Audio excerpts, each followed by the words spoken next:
होना अपने आप में ऐतिहासिक घटना क्यों? क्योंकि दिल्ली या दिल्ली पर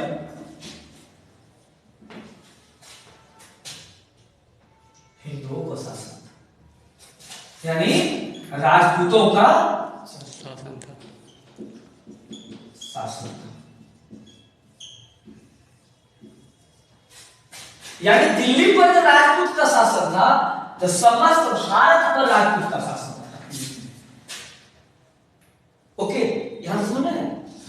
लेकिन एक तोड़ और देखिए, दूसरी पहला 712 ईस्वी में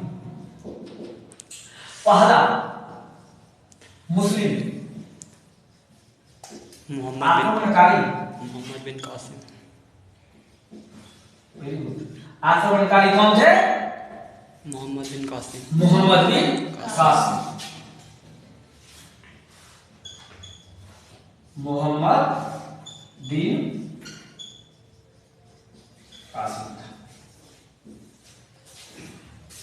मोहम्मद बिन कासिम के बाद मोहम्मद गजनी आता है और मोहम्मद गजनी के बाद मोहम्मद गोरी। ये तीनों शासक लगातार भारत पर आक्रमण करता है। क्योंकि इसके पीछे एक ज्योग्राफिकल घटना भी है। जहां का ये लोग रहने वाले हैं वहां पर उतना सुखी संपन्न इलाका नहीं था। भारत उससे कई तरह से जलवायु के मामला में, खाद्य पदार्थ के मामला में,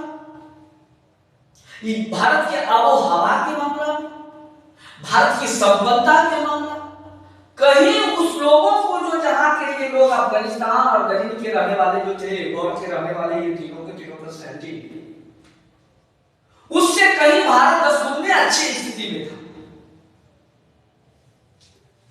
तो आपने देखा कि पहले मुस्लिम आक्रमणकारी 712 में प्रयास करता है, दूसरा आता है मोहम्मद गजनी और तीसरा आता है मोहम्मद गौरी।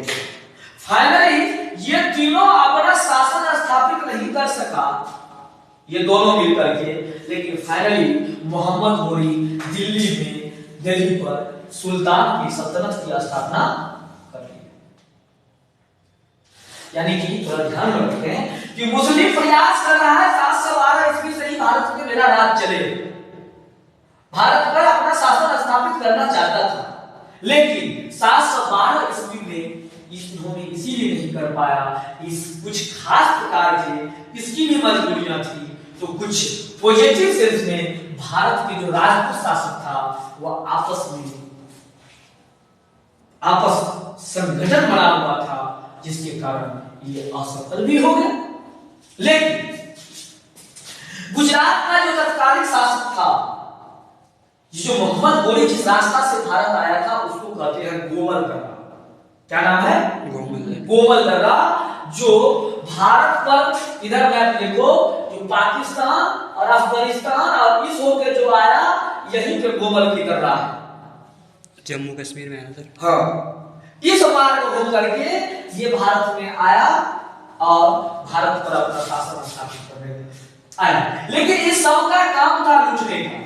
तो गुजरात जैसे पहुंचता है तो गुजरात में सोलंकी वंश के शासक होते हैं, जिसका नाम होता है भीमद्वितीय। क्या नाम है? भीमद्वितीय।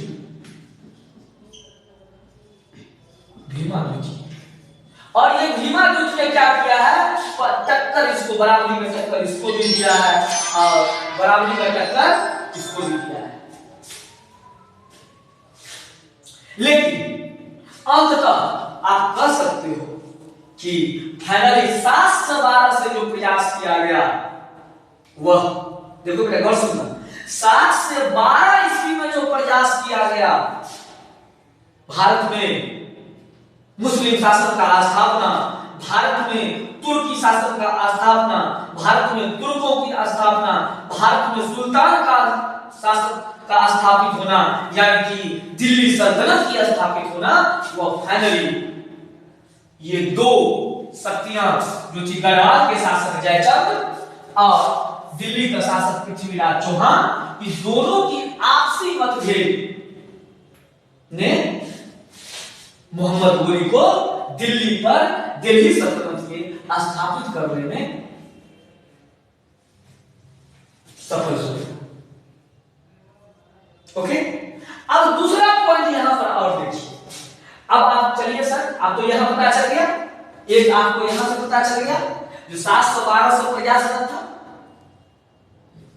दूसरा पता चला दिल्ली पर जो पहले शासन था राजपूतों का शासन था, जो राजपूत तत्कालीन शासक जो था पृथ्वीराज चौहान तृतीय था। राजपूत कौन थे सर इसमें? चौहान, पृथ्वीराज चौहान का शासक था। ठीक है, उसके बाद इसके कंट्रोवर्सी, सॉरी, ये दोनों शक्तियां अगर आपस में लड़ता, तब दोनों मिलकर अगर लड़ता तो मोहम्मद गोरी को काउंटर बैलेंस कर सकता था। यानी मोहम्मद गोरी को अगर प्रतिशोधित करना चाहता, ये दोनों शक्तियां जब आपस में एक हो जाता तो भारत का भाग मुस्लिम तुर्कों के हाथ में नहीं जाता। अब दिल्ली सल्तनत की स्थापना नहीं होता। कुछ क्लियर हो रहा है कि नहीं हो रहा है? और जैसे आपका एग्जाम के पॉइंट ऑफ व्यू से होगा उसको मैं अभी दिखाता हूं। ठीक है,